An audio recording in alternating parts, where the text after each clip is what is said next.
بسم اللہ الرحمن الرحیم۔ آج وزیر اعظم عمران خان صاحب نے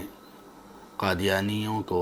غیر مسلم اقلیت میں شامل کرنے کی منظوری دے دی۔ یہ یقیناً ایک بہت بڑا اور تاریخی اقدام ہے اور انتہائی خوش آئند ہے۔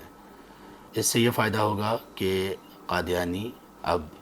سادہ لوح مسلمانوں کو اپنے آپ کو مسلمان ظاہر کر کے دھوکہ دینے میں کامیاب نہیں ہو سکیں گے، اور تمام لوگوں کو اس بات کا علم ہو جائے گا کہ یہ لوگ غیر مسلم ہیں۔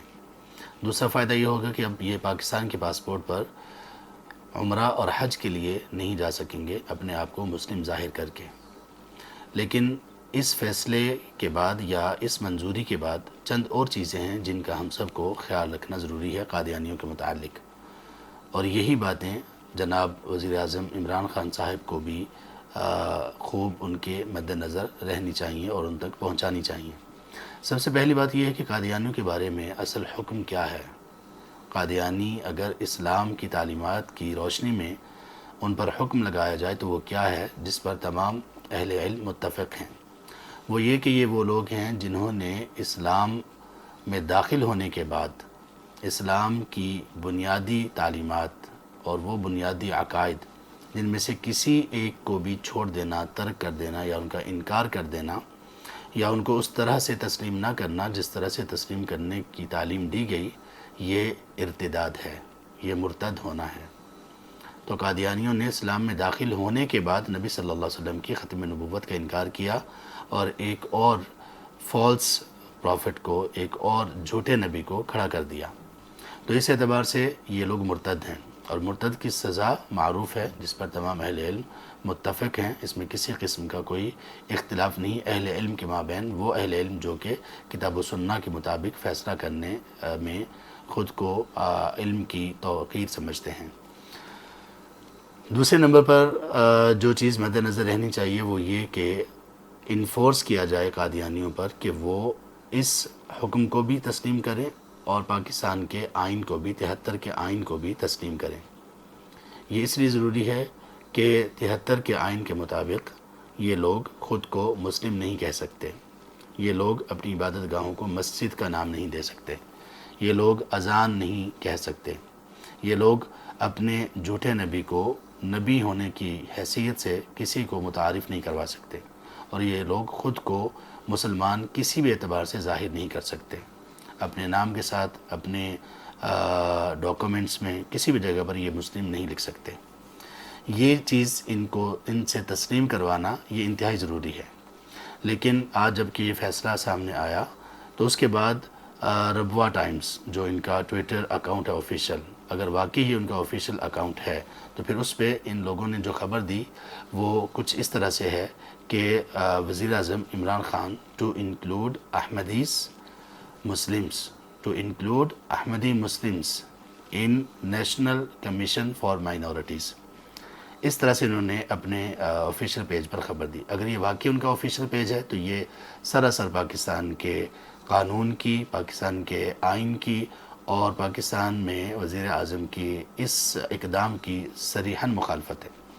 اس اقدام کے بعد ان لوگوں کو کوئی حق نہیں پہنچتا کہ وہ کسی بھی جگہ پر، خاص طور پر اپنی کسی بھی آفیشیل جگہ پر، اپنے آفیشیل پیج پر، اپنی آفیشیل ویب سائٹ پر، اپنے کسی بھی ڈاکومنٹ میں اپنے آپ کو مسلم